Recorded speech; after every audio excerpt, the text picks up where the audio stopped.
Hello and welcome back to the channel. Thank you for joining me in another of my wonderful interviews. Today in the studio with me, Mark Devlin, who we met some 8 months ago at the Shine seminars, something like that. And we did a very brief interview. And Mark is a DJ. He's also a truth speaker. You've been exposing the truth of what goes on in behind the scenes in the music industry and all of that. And I know in your recent videos you were telling me that you're very much on a spiritual journey. All roads, it seems, lead that way. I feel so, yeah. I started out researching the true nature of the music industry and what it was really used for. I've been doing that for the past 15 years or so. I was formerly a club and radio DJ. I still do a bit of it. I played a gig last night, actually. Yeah, you were at Hope and I was at Hope the day before. And I missed it, which is really annoying. I know. I wanted to see you dance. That's the last But it never thing. happened. Yeah, you don't want to see me dance. No. So that was a lot of fun. But I've been on a path of truth discovery, the same as so many other people. Exactly. And I really feel that all roads lead to a singular point eventually.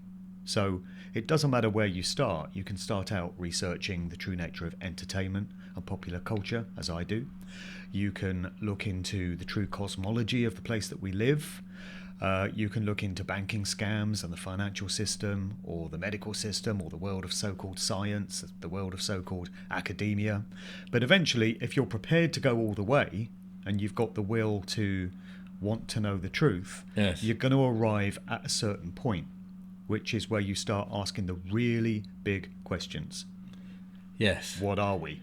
What are we doing here? What created this? What is this place? What lies beyond it? And that's where I'm at.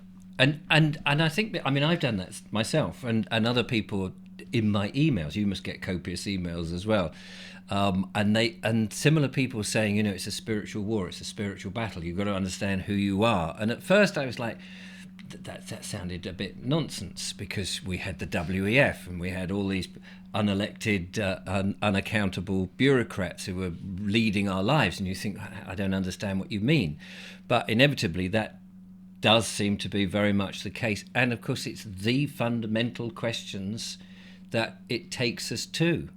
That's right. So do you get the answers?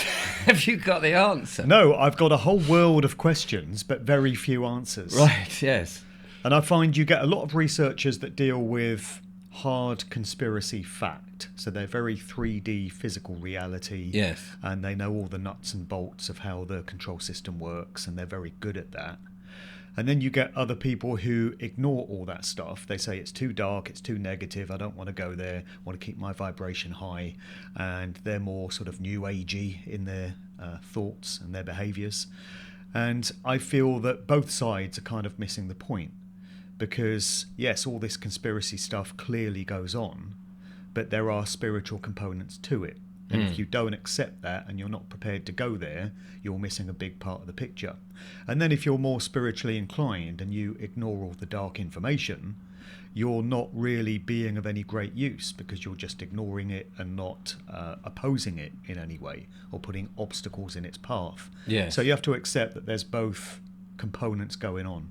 No, I totally agree. And actually, when you start to think, even if you just start to think about who you are and what this is, it makes you take an inward look as opposed to an outward look. Right. And one of the comments actually that I made when I was at Hope doing the questions and answers at the end of my talk is people were talking about all the different things outside of you, the Shungite stuff, geology stuff, dowsing, the common law and all that. And I said, that's, yes, but that's all outside of you. That's still in a 3D world that you're using. Ultimately, to me, it seems to come back to consciousness. And everything else, and I said to the audience, I said, you know, for all I know, you're just a hologram. I can't actually say you're here. I mean, you appear to be here. I can touch you, but then if everything is vibration and resonance and energy, then how do I know that I'm being duped? Right. Clearly, everything that we experience is energy, vibration, and frequency. Going back to that famous quote by Nikola Tesla, who said, if you want to understand the universe, think in terms of frequency, energy, and vibration. And it is that. So we perceive this world to be physical, but actually it seems it's our consciousness decoding our experiences that makes us believe that it's physical. Yes. Which is a very complicated concept to get your mind around when you first come across it. But I first did about 15 years ago, so I've had plenty of time to think about it. Yeah. And what I'm hearing now from so many researchers is that we're living in some sort of 3D, some sort of CGI-like simulation. Right. Like virtual reality simulation. And don't you find it interesting that we have computer games now, and it's now there's a lot of people talking about the same thing, right? That the parallel is there for us almost to realise that we're in this 3D simulation that kids can't get out of, and we can't get out of, but we're in a simulation world. Within a simulation. Exactly. Yeah. I just find the irony of that quite fascinating. Yeah. I first came across this idea a few months ago. A lot of people were talking about, oh, we're living in a simulation. And I didn't really comprehend it at the time. Right. Couldn't wrap my mind around it. And I think you have to arrive at these ideas when you're ready. Yes. Yes. And people arrive at it at different points. So many people were talking about this stuff a few months ago, and I wasn't there yet at that point. Right. But at the start of this year, around about January, I started really taking an interest in this stuff. And it's changed my perception of what this place is. So I think it is still energy, frequency, and vibration, but it could also be like computer code. So the reason we get things like synchronicities, and you get people, experiences, places that all sort of converge together, and we think, well, this is amazing, this is the forces of the universe, could be down to that we're living in some sort of computer coded reality. And so it's the data that's kind of attracting to itself. Oh, right, yeah. I hadn't thought of it that way. Yeah, well, I'm starting to think of it in those terms now. Right. And is that? Do you think that you're influenced that way because of your background in using media or music media, mixing stuff, because you've mixed things together and all of that? Is there an element of that's helping you interpret that way? Not really, because I'm someone who has a very non-technical mind. I'm actually the least technical DJ you'll ever meet. I know just enough to be able to record a set and do a radio show and stuff, but I don't understand how it all works. And when I first started, I was all about analog technology. Yes. So I started playing vinyl records before I graduated to CDs. I used to use these things, these reel-to-reel, the old analog reel-to-reel tape machines. Fantastic. So I started in a radio station in 1990, editing with this stuff. And using razor blades and splicing bits of tape out and putting them back in and putting the reels on backwards. I love that. It's like, to me, it's real. Because I had one of these EMI blocks with, as you say, a razor blade, 1/4-inch tape with a bit of leader that you would put in. Because I used to do sound effects and things for theatre productions.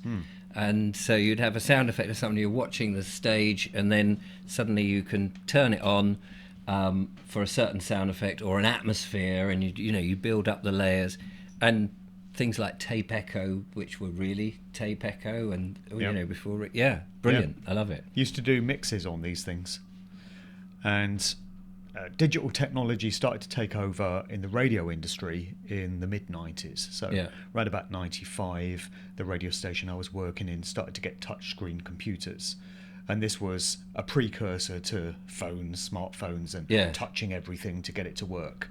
And that was really new technology in 95, 96. It was like, wow, I can press this button and fire the ads and play the next song doing this. And it took over from the reel-to-reel tapes. Yes. But I miss those days. I used to like cartridges in the cartridges exactly, that you to had. fire the jingles, Yeah. Oh, yeah. Happy because days. You felt more in control, didn't you? Yeah.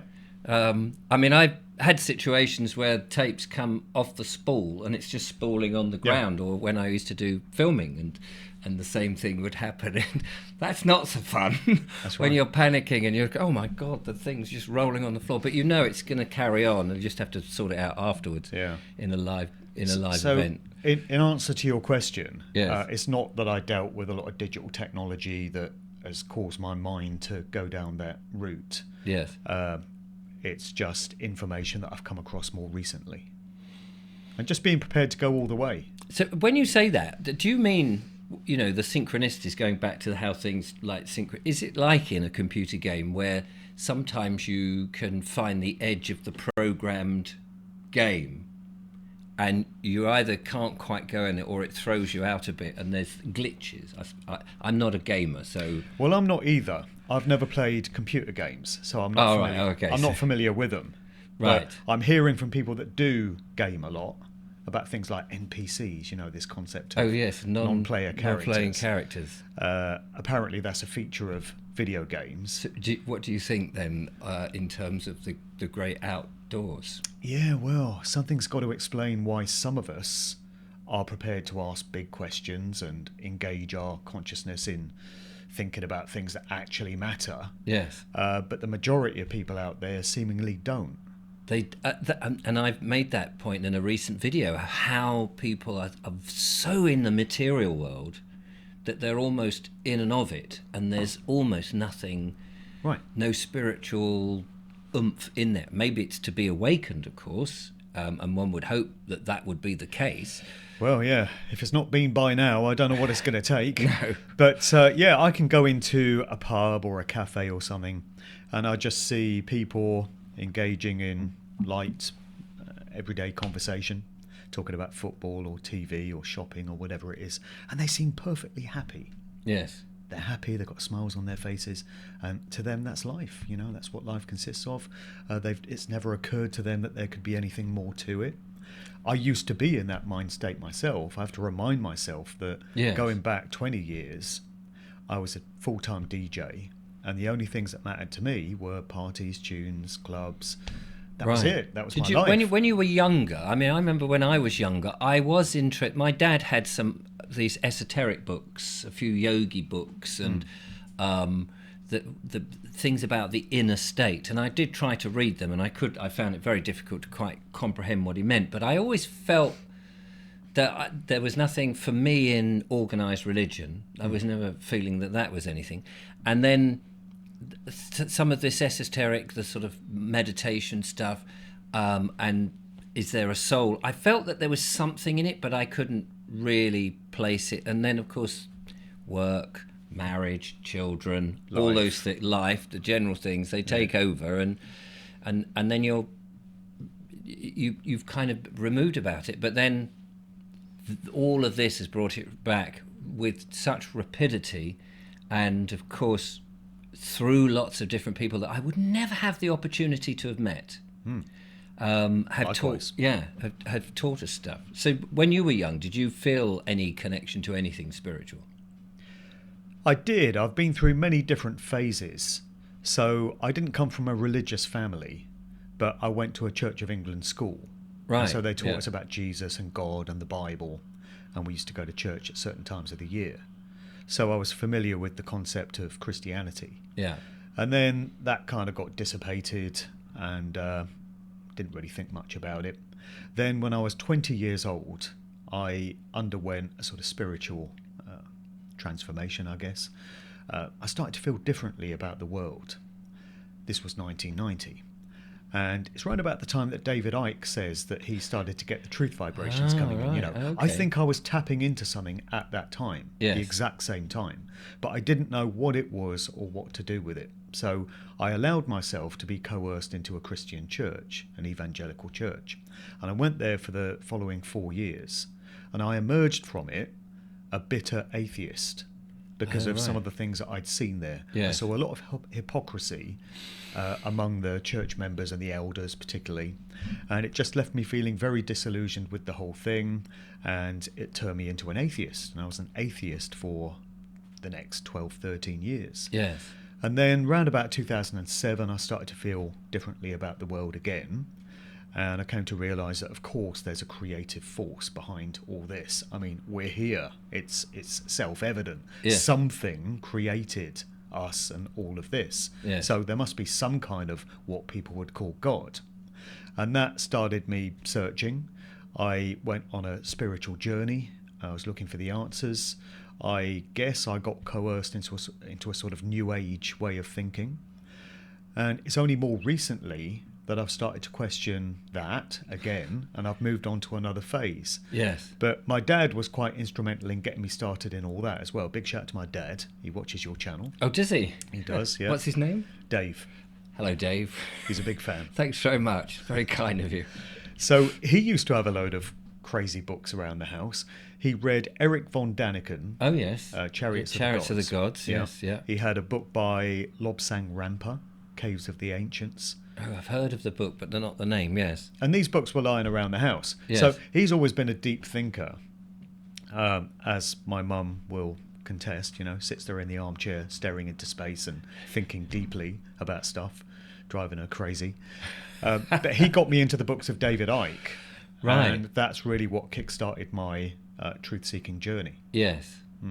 So books like Chariots of the Gods, which was hugely laughed at, wasn't it? I mean, it came out, people took it fairly seriously, and then they said, no, it's a joke, he's made it all up. And he They was... tried to commit him to a lunatic asylum. Oh, did they? I didn't know that. Yeah, they said he was crazy. And, you're allowed to come up with a theory, even if it's crazy, without having to go into a lunatic asylum, I would have thought. This was the late 60s. I guess the culture was a bit different then. Right. But these days, any alternative thought is not permitted, is it? Well, seemingly not. So it would seem. But with that suggestion of spacemen and spaceships and all of this, and now, I mean, this is where I'm hearing and reading and seeing the alternative history, and you didn't really see much of my front room, but there's books everywhere, and there's a load of history books, and so I've been very much fascinated and brought up on conventional history, only to start to realise that it's all a pack of lies. Yeah. And you go, but at least we've all been there. Yeah, absolutely.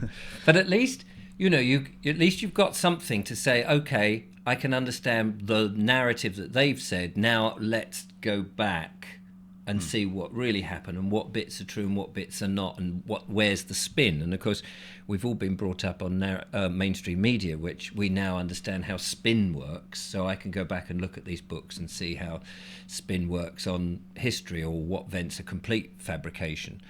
And if you don't have any history, I suppose if you're working on a blank canvas, it's very easy. You can just say to kids, this is what we know at the moment, and it's the accepted theory, and people like von Daniken and his cave paintings with potential aliens and things in it is more likely. What's your thoughts on our alternative history? Well, again, I'm coming around to new ways of thinking about that. I did a great interview the other day with Howdy McCoskey. Deep guy, heavy guy. We spoke for about 2 hours. Blimey. And he is a Canadian researcher. He lives in Norway. And it was a mind-blowing conversation. It actually reminds me of when I first started reading David Icke about 15 years ago. And it completely changed my worldview. It was a paradigm shift. Everything seemed different. And this chat that I had with him the other day was a paradigm shift of the same scale. Wow. It really altered my entire perception of everything.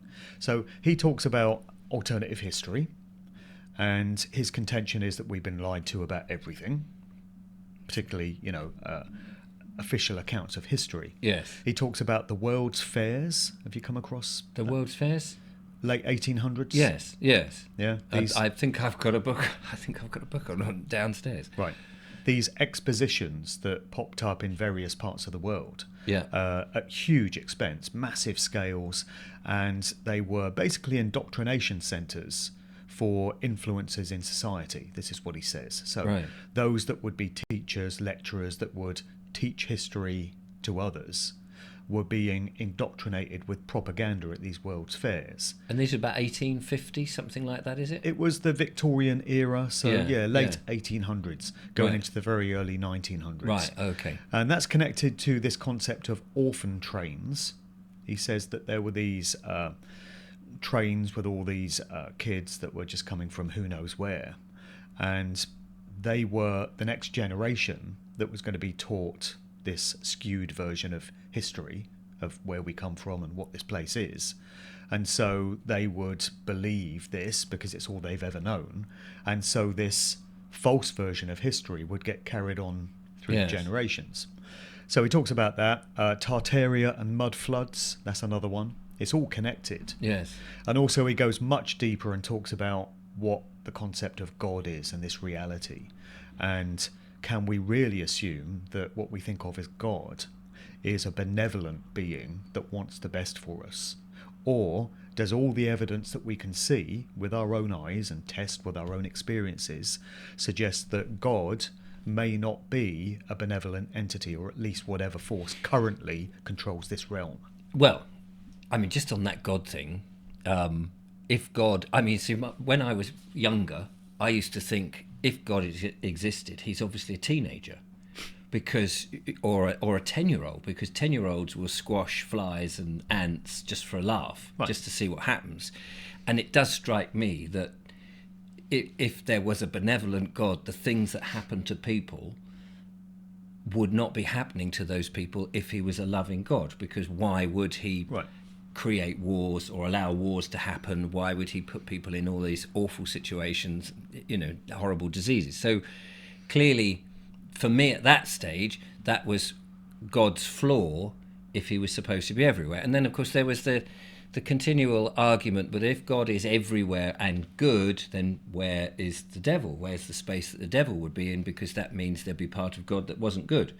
And all of those arguments. And, you have those. So but then I don't now see God as a exterior part of anything other than, to me, there's just this one power or one consciousness or one thing that we're all part of.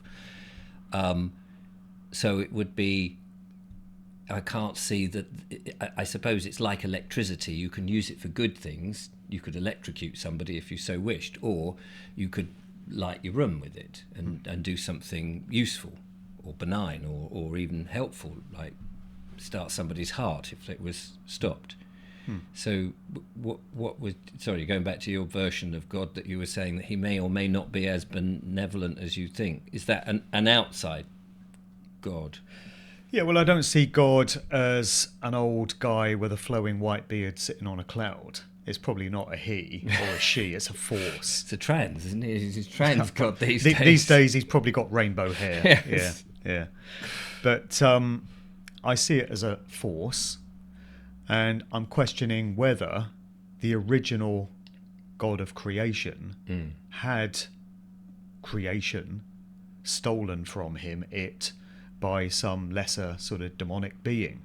So when you get into the works of the Gnostics and the Cathars and these sort of groups, they spoke about these entities known as the demiurge. And it was like a fallen angel, if you like, the concept of Lucifer, who, according to their teachings and according to these belief systems, somehow hijacked the original creation and created a sort of bastardized copy of it, which is consistent with this idea of a sort of virtual reality simulation. Right. So this isn't original creation, according to that thought system. It's a version of it, a lesser version of it. And it's presided over by an entity which is not benevolent.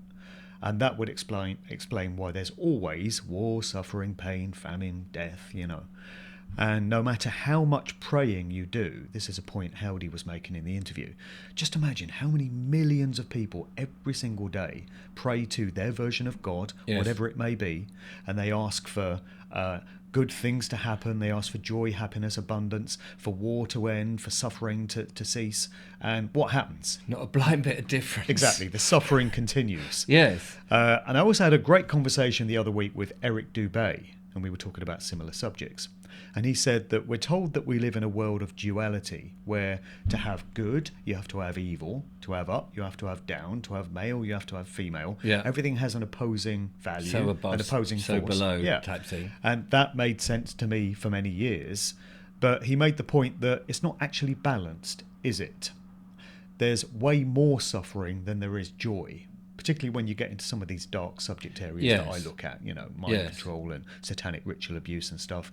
And Eric said, imagine a minute of the most pleasurable experience you could ever have in your life, whatever that choice may be for you. Right. Would you trade that minute of exquisite pleasure for a minute of the most excruciating torture that a human could ever undergo? Yeah. And nobody in their right mind would do it. No. So there's no real balance there. Things are skewed on the side of pain, suffering, death. And I know these are very dark and horrific subjects for people to consider. It's not happy, but there is some positivity in it. Where is the... Where? Could You have to look hard that? for it.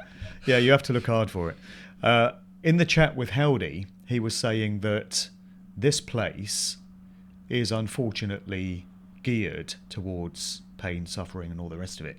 And we just have to do our best to navigate our way through it. Right. So we have to look after ourselves, do the best we can for ourselves, look after our loved ones and those close to us, and try to reduce suffering. So do no harm. You know, don't think that, oh, well, I might as well just behave however I want, because then you're just adding to the suffering. So observe the tenet that do not treat others in a way you would not wish to be treated yourself, and seek to do no harm, but don't think you can fix this place. This is a mistake that I used to make. I used to think, oh, if enough of us do everything we can turn this place into a world of love and abundance and peace and joy. And I don't think we can, because I don't think it's set up for that. The best we can do is navigate our way through it as positively as we can, accept it for what it is, and try and help others, try and do the best we can. I've actually found that since looking at these subjects, even though they're quite dark, I feel that it's made me more compassionate and empathetic and, dare I say it, a better person. I think I care more about others since I've looked at this stuff. I suppose if you were saying that this is God's creation, why would there be any problems or anything? And how boring it would be if everything was just absolutely fantastic, if you didn't have conflict somewhere. And I mean, sometimes I get a bit irrational with it, because sometimes, you know, you bash your arm on a door frame and you go, was that meant? Was, you know, even the tiny thing, was that just a simple act? Is that supposed to tell me something, that I did something wrong somewhere, you know? So it would be very, and you think of the sort of traditional heaven that people suggest, again, and you go up on the white cloud, or where it is with God, and everybody's nice and you're wearing wings, and you do think to yourself, my God, that would just be so dull from an earthly perspective. And so, well, give it a go, you know. I'm happy to give it a few hundred millennia until but that's not to say I want wars and conflicts, but would you know what it's like, you take things for granted. I mean, in this country we take so much for granted. If we were in the Middle East, for example, we might not take 10 minutes sitting in each other's company without perhaps a bomb falling on us at certain times for granted, or power cuts, or whatever it is. Or, you know, they used to say when going to Spain, don't drink the water. Mind you shouldn't drink the water now, so maybe that's a bad analogy, but you know what I mean. We take so much for granted, and I wonder if we were living in perfect harmony, we would take. But you're saying that the balance is more skewed because there's more suffering than pure joy. And is pure joy unattainable for any length of time?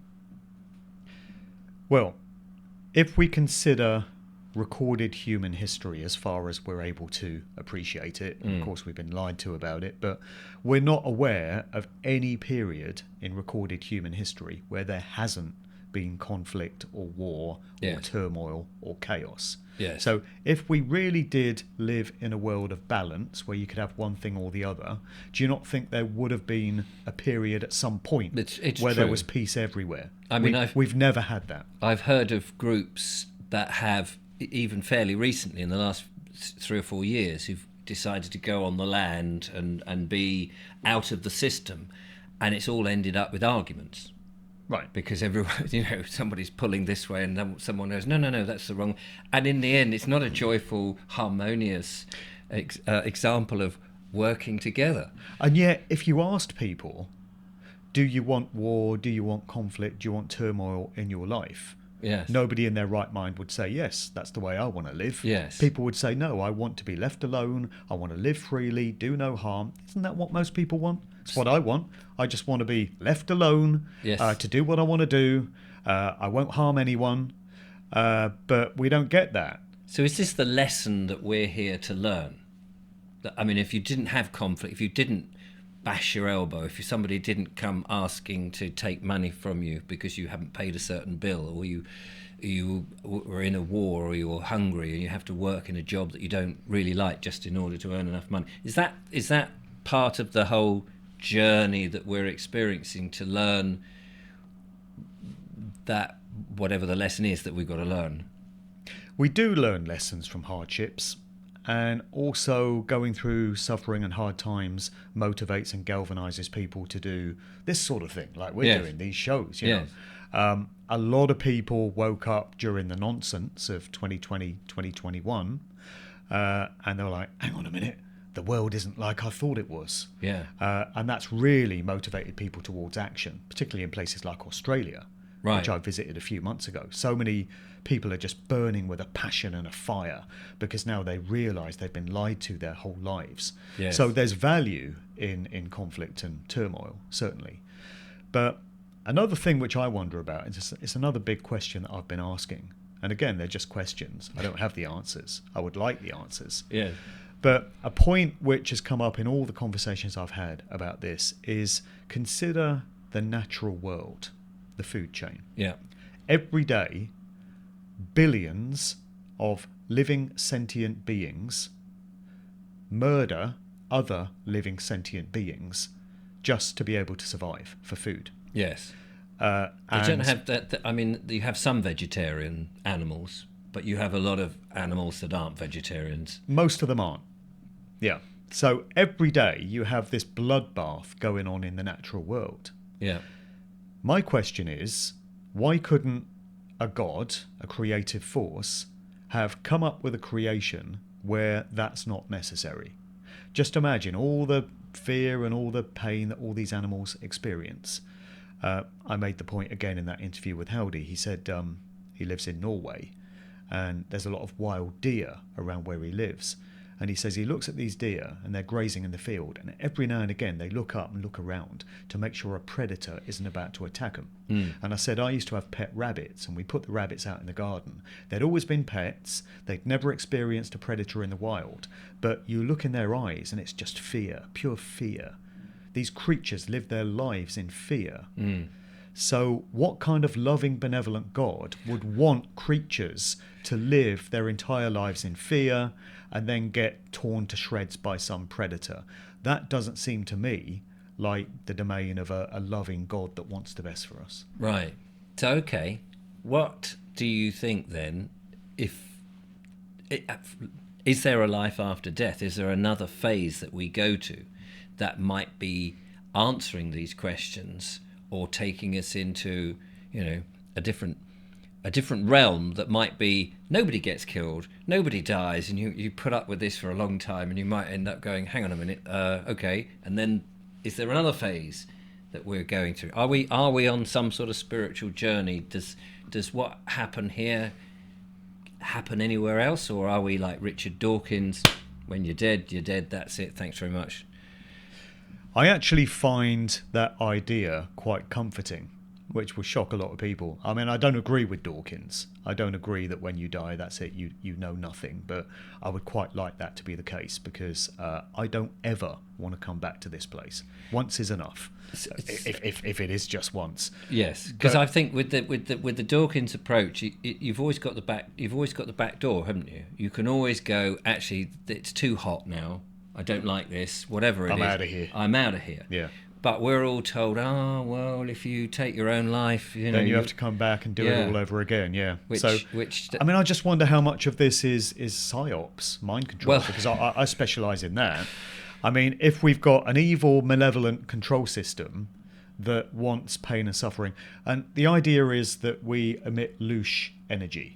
Right. That's the term. So when we're stressed and when we're fearful and we emit all that low density sort of negative energy, anxiety and all the rest of it, it forms a kind of food source for these entities that live out of sight. This is an idea that I'm coming across. And so this world is set up to cultivate loose energy. That's why we're always stressed, we're always worried about stuff. Right. And so if that wasn't there, then it would be a very different place. Do you think we're still too embryonic on this realm, in as much as give it another 100,000 years, that we seem to be more civilized today, apart from the nefarious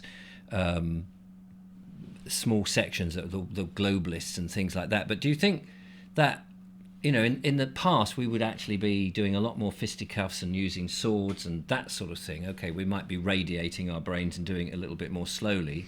But do you think in another 100,000 years we may have got rid of all that negative stuff, and that we are generally going to a more benign, peaceful type of lifestyle? That it's just, we've just picked up a point midway through, if you've got a beginning and end, and we're only really halfway through yet before the positive is the bias has changed.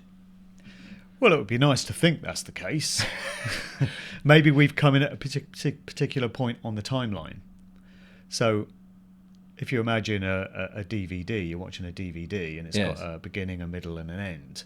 And for some reason, we've just come in the middle of the movie. Yeah. And we don't know how it ends yet, to use that as an analogy. So we're only basing what we know on what's occurred. What we currently experience. We don't really know what's gone before because we've been lied to about it, and we don't know what's to come. Yes. So we just have to do our best to create a future that is going to be worth living for future generations, particularly our own offspring. But it's not looking great in terms of the way society is headed, with this digital control grid and AI taking over. Yes. And they're trying to plug us into this Agenda 2030 New World Order, sort of futuristic social credit system, 5G, smart grid, Internet of Things. Things are hurtling in that direction very quickly. And it's going to take a lot to stop it. But that's almost like the end goal, isn't it? Oops, so the studio's falling a bit. The main lights have just gone and the people in the gallery are all upset. If only one had a gallery to do all the button pushing. Is that not... all of that, to me, it's still a bit fanciful. That I know that's the narrative, like so much of narrative. What, this futuristic AI nightmare? Yes, that we're going to go in this. Because to me, once you start plugging us into that, the consciousness of you and I and the mind-altering bit has changed. And that may go on for... generations or whatever, but it's almost like, well, that's the end of humanity. Well, it would be. And we're out of it. And that to me seems not possible. I don't know why. I just think, yes, that could happen, but humanity, or us, the spirit, the me, the thing that seems to live forever, the thing that I peer out of the body in, seems like, well, it's kind of irrelevant for the greater... I don't know how to express this very clearly. And you're frowning at me, so that's put me off. There's got to be a line in the sand, surely, yes, for humanity. But if we've come in on that DVD halfway through, I mean, in a way, it's like saying, say you've got a colony of ants, and someone's gone and poured boiling water on it, and they're all in disarray for a long time, and we've come in just after the boiling water's been poured, and so everything's in disarray. And no one can remember as an ant when the colony was perfectly functioning. Right. And so everything's in disarray, and we're in this disarray moment. But in time, that colony of ants and the water and the deaths of some of the ants and the injuries will be a memory, and they'll be going back to normal until someone else pours a boiling water on them. And it may be that in our journey... that we're here with all of this nonsense, and it feels like, the computerization of us, the transhumanization, is part of that sort of boiling water and what have you. But actually, we will survive all of this, and then we may be in the harmony, but we've just never remembered the harmony because we weren't there. Does that make sense? Yeah, that's the reason we've had all these futuristic dystopian nightmare movies depicting that kind of society, because that's where they want to take us. Yes. And they've been trying to condition people to accept that this is what the future is going to look like. But it's not a done deal. No. And I like to think there will be a line in the sand where people will say, hang on a minute, I'm not having this. And maybe that will involve children. If they're trying to put chips in children and they say, we want to hook your child up to the Internet of Things or whatever, I really hope that parents at that point would say, not over my dead body, mate, that's not happening. To answer your earlier question, I do feel that there is something beyond this life. We are created, we're here, whatever this place is. Yes. So there's got to be something beyond it. And I'm just asking these questions. And what's incredible to me is how much I'm being attacked for answering the questions. I'm being trolled.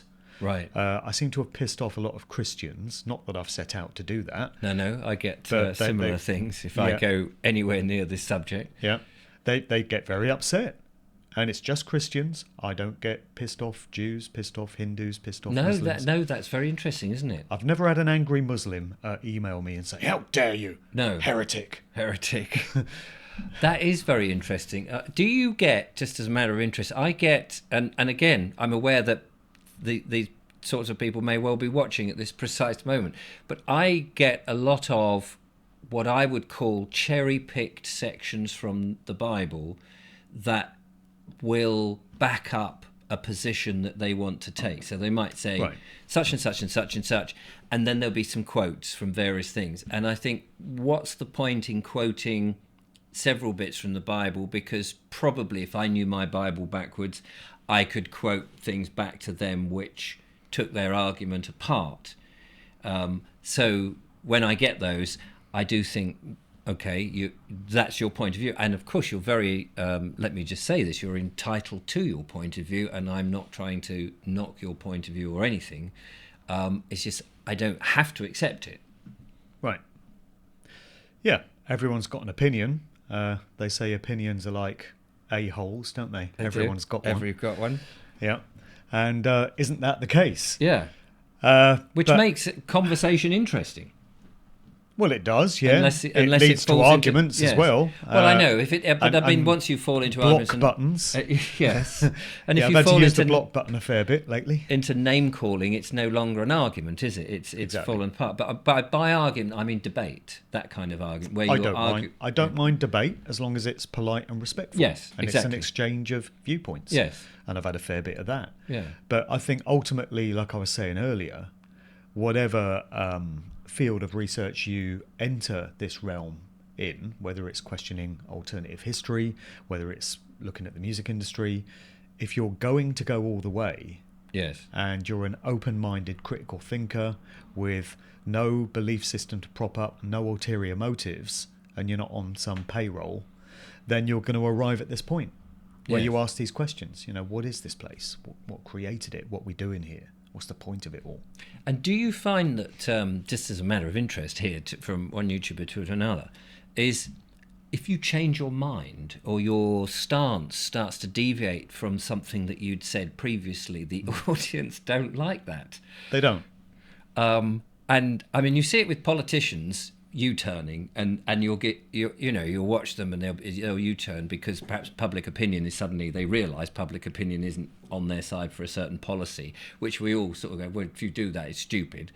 And so they U-turn. But then everybody will attack them for U-turning, even if they're U-turning to do something which was in the public's favour. It's like, not that I'm a fan of politicians. Not that happens often. No, it doesn't happen that often. But when you change your mind, to me, that is a good thing. People are developing. Yeah. You've thought about something. This is my stance, and you read something, you hear something, you think about something, and you go, actually, I'm not as stringent on that anymore. I'm moving over here. But a lot of people don't like it. Well, a good example of that with me is the Paul McCartney situation, going back to my music industry research. So when I first got into, when I put this one out, my first Musical Truth book, 2016, I got into the conspiracy theory that the original Paul McCartney died in 1966, supposed to live around here, isn't he, somewhere? Yeah, somewhere in East Sussex. Yeah. And was replaced by an imposter. And when you first hear that idea, it is, of course, preposterous and outrageous. Yes. But when you look at the evidence which is presented for it, and all the cryptic clues and all the occult symbolism that is related to it, it starts to become very plausible. And there are many researchers into the music industry who are of the view that the guy we have today is not the original Paul McCartney. So I got very firmly invested in that idea when I first started out. I've got 15,000 words on it in a chapter in that book. Right. And that was my standpoint for many years. But then a few other people started putting evidence my way, or photographs and video footage and stuff, and they said, well, actually, it appears that there have been 2 Paul McCartneys. There's definitely been more than one Paul McCartney, okay? I can say that. Oh, okay. I can't say for definite that the original one died, but there's definitely been 2, or possibly more than 2. When you look From the beginning? Yes, this is the thing. So it seems before 1966, there were 2 of them. So sometimes you would see one guy, and other times you would see the other one. And it appears that we get this both before and after 1966. So I reached a point then where I wasn't so convinced that the original McCartney had necessarily died in 1966, but I definitely accepted there were 2 of them. They've used doubles. And when I first started to present this, a lot of people got very upset because I'd changed my mind. Yes. And they were like, but you said this before. And I'm like, yes, but I hadn't seen these photographs by that point. Right. And now I've got these questions.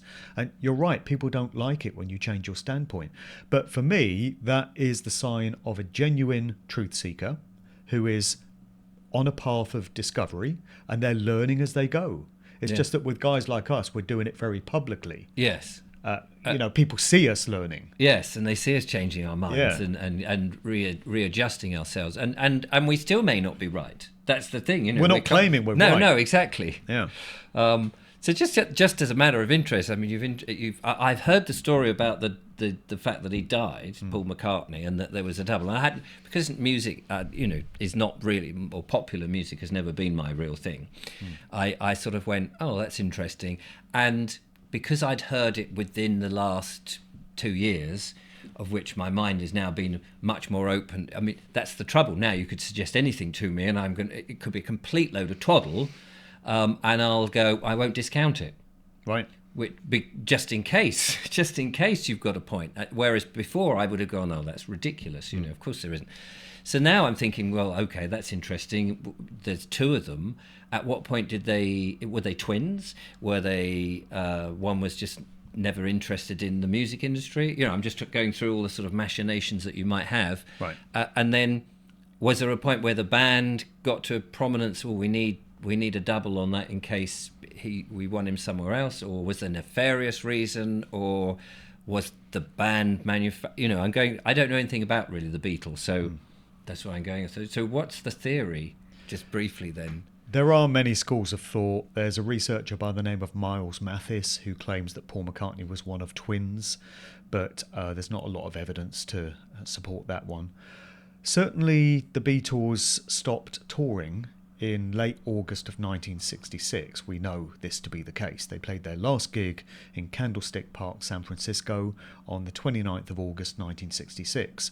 And the date that's given for the switch, or the death of McCartney, according to the conspiracy theory, is September 11th of 1966, which was a few days after the Beatles stopped touring for good. So something's got to explain why they ceased touring at that point. Yes. Wasn't that they'd fallen out and they just were bored of it? They said, which is pretty unconvincing, that they'd reached a point where there were so many screaming girls in the audience that they could no longer hear themselves play their instruments. Oh, okay. So there was no point in them touring anymore because things had just got out of hand. Yeah. And they just wanted to become a studio band, just concentrate on albums, which is what they did from that point on. Right. There are all kinds of occult ritualistic reasons why McCartney may have been replaced. There's a book called The Memoirs of Billy Shears, which came out in 2009. There have been many different versions of it, and it purports to be the tell-all autobiography of the guy that took on the role of Paul McCartney when the original one died. Right. That's the claim that's made in the book. Right. It's presented as historical fiction. They have to do it that way. Right. They have to call it fiction, because if they didn't, they'd be up to their eyes in legal cases. And it claims to be Billy Shears, William Shepherd, this Scots guy who took on the role of Paul McCartney. He's known as Billy Shears, which is why you get in the song on the Sgt. Pepper album, "May I Introduce to You the One and Only Billy Shears." That was 1967, and that was supposed to be the public's first introduction to the new guy that is now going to be playing the role of McCartney. So all along, according to the theories, they were telling you. Yes. They were telling you cryptically, in coded form, symbolic form, because that's what these occultists do. The music industry, along with all other strata of society, is run by dark occultists. Yes. Unfortunately. Wish I had some better news for you. Yeah. But that's the case.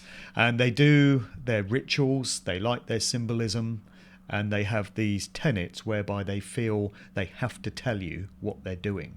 But they never come right out and say it in no uncertain terms. They cloak and veil it in allegory and symbolism, but the clues are always there if you know where to look. Yes, and it certainly makes a bit of fun going back to old films or old music or hunting these things out. It's like little Easter eggs. Yeah, it can destroy your life and well, I suppose destroy your family. I guess because I've not been into popular culture, in a lot of popular culture and modern films and music, it hasn't affected me. People can say that they're all occultists and all of that, and you go, yeah, I can see the result of what happens to people. That's not to say I don't hum or sing some of the tunes. I don't always know the words, and actually sometimes we were listening to a song the other day and I can't remember what it was called, and I said to Julia, I said, those words are a bit dodgy, aren't they? And so you were like, the Rolling Stones? Yeah, the Rolling Stones. Who's that now? David Bowie? Who's he? I could not tell you. I am sorry to say I could not tell you a song by the Rolling Stones. I only know that the one with the brick in the wall is Pink Floyd. True. And it's very sad that I'm very limited on all of that. But well, it is and it isn't, because it saves you a lot of heartache and turmoil. Yes, I know. But that's been I haven't been the best of company for a lot of people when you first meet people and they want to talk about sport or music. And I'm lousy on sport. Oh, well, there we go. We're all right. I know nothing about sport, but I can have a good conversation. But if it's old Ealing comedies and some of the old comedic actors, that's Terry Thomas, Margaret Rutherford, Norman Wisdom, all of those sort of things. That was my upbringing. So, if you were to turn around and say that, I don't know, Terry Thomas was compromised by the system. Terry Thomas went to Bohemian Grove, maybe. There we go. So he ended up with Parkinson's in a care home, poor bugger. Oh. I say absolute shower. But why was his name always hyphenated, Terry Thomas? I did know that, and you've put me on the spot there. I think his name was Terry Thomas something or other, and I think it was suggested to him by his agent to do this because people are looking to be unique, and it may have had something to do with his tooth because he had a gappy tooth. I seem to remember there was another Terry Thomas who used to be featured on Tiswas. Did you ever watch Tiswas? I did a little bit, yes. Yeah, I used to love Tiswas as a kid. Yes. Just talking about some trivial stuff, but in the 70s and 80s, Saturday mornings, Tiswas, always. Forget Multicoloured Swap Shop, BBC. That was a cheap rip-off of Tiswas for the uncool kids. Absolutely. But Chris Tarrant and everyone else on Tiswas, and there used to be this angler called Terry Thomas. Oh, right. And he used to be featured on the show. Yes. But, shout out to anyone that remembers Tiswas. That was quality TV. And if anybody remembers, do you remember a program much later, Motormouth, from TVS? It was like sort of a later version of Tiswas. It's sort of Saturday morning program. Yeah. I did do some extra work on that. Did you? Yeah, just for a bit of a laugh. Oh, right. And seeing these programs put together. And actually, on one of them, when I did my kids' TV, Snug and Cozy, we were guests on some Saturday morning program. What was it? Scratchy and Co. Right.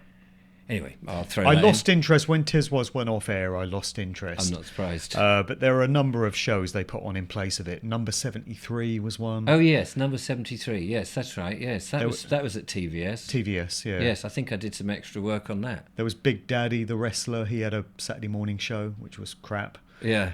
There was the Mersey Pirate with Jimmy Tarbuck. They're all rubbish. They're all rubbish, but kids loved them. They were just trying to replace Tiswas, and you never could. No. Anyway, well, listen, look, we're drawing up towards the end of the show. It's been an interesting, very interesting conversation, and not the sort of conversation that most people associate with you with, because you normally talk about the musical industry. That's right. From God to Tiswas. From did we God get to there? Tiswas. There you go. That might be the thumbnail. You never know. That's a good title, actually. Isn't it? You brought some books in. Do you want to plug them? Well, yeah, why not? Why not? Go on, go through the motions. I've got my trilogy of musical truth books. So it all began with this, Volume 1, which I self-published, because you have to, because no conventional publisher would touch it. Yeah. That was early 2016. And how much of that, seeing as you've told us now that you've gone back on your Paul McCartney thing, how much of that have you changed your mind, or is that pretty much still? It's pretty much still solid, most of the stuff, I would say, in my books. Yeah. So, I put out Volume 2 early 2018, and then Volume 3 was during the COVID nonsense, talking about how musicians were used to prop up the official agendas. And, I stand by pretty much all of what was in these books. I remember when I first put them out, I did have some reservations, because it was the first point at which I'd gone public with all this stuff, and I realised I was burning bridges. And I thought, if I'm wrong about this, there's no going back. I'm going to be unemployable for the rest of my days. I'm unemployable now. Yes, join the club. No one's ever going to hire me. But would you want to, knowing what we know now, and I always think about this, knowing what I know now about corporations and all of that, would you ever want to work for one? No, I wouldn't. And as a kid, I wanted to, as a youngster, and even up until the 90s, I was desperately trying to work for the BBC. I wanted to get into the corporation. Me too. Because in a way, it's a fairy tale job. Yeah. You're creating stuff. But unfortunately, when you're this side of the screen, that's all the good bit. When you get into the corporation and all of that, and we nearly did. We'd had a TV series, and people have heard my accounts of that, and you realise, blimey, there's so many nefarious things in it. It's not, again, like everything. Lucky escapes, mate. I We know. had lucky escapes. I know. I'm so happy being on YouTube, even though that is a corporation, but they're not telling me how to make the content. I just have to jump around the eggshells a bit to make it the way I want to make it. Just have to say arm spear instead of... Yes, other that's it. things. Medical intervention and things like that. Yeah. But on the whole, it's great, and it's given me an opportunity, and I'm sure it's the same with you. We have met through the conversations that we have, the exposure that we have, some amazing people that humbles me right down to the ground. Totally, yeah.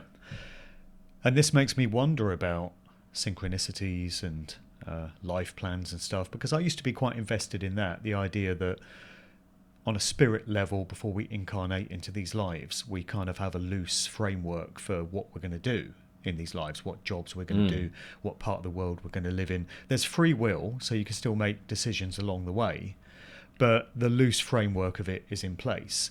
And now I'm questioning what this place is. I'm kind of wondering whether that's still valid, but something has to explain why we're doing these jobs, and we had all this grounding, all this training in our previous careers, and it's brought us to what we're doing now. We're doing our shows, and we're drawing on skills and experiences that we've had. Absolutely. And it all seems to be quite meaningful in that way. Yes. And yet at the time, I remember trying to sort of persuade people that I had some interesting ideas, and I was happy to work for nothing, and all this sort of stuff in the industry. And it was rejection all the time. Same way with me. I used to be desperate to be on BBC Radio 1 or 1 Extra as a DJ. And I used to continually send up demo tapes.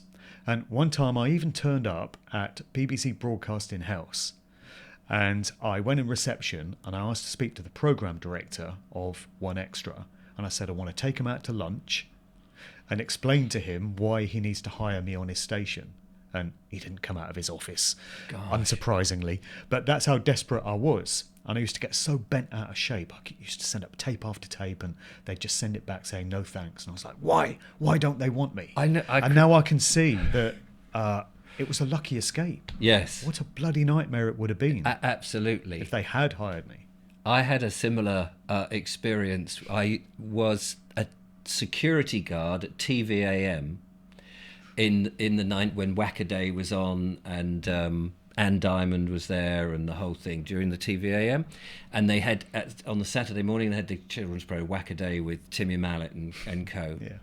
And I remember watching it and I was thinking of all these improvements they could do to the show. And I thought, I know, a way in. Here am I. I'm a security guard. You were nobody, but I was a security guard.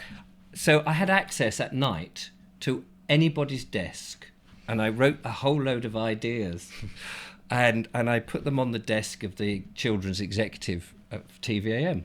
Said, I'm the security guard, blah, blah, I've got these great ideas for your show. I was moved to the car park the next day.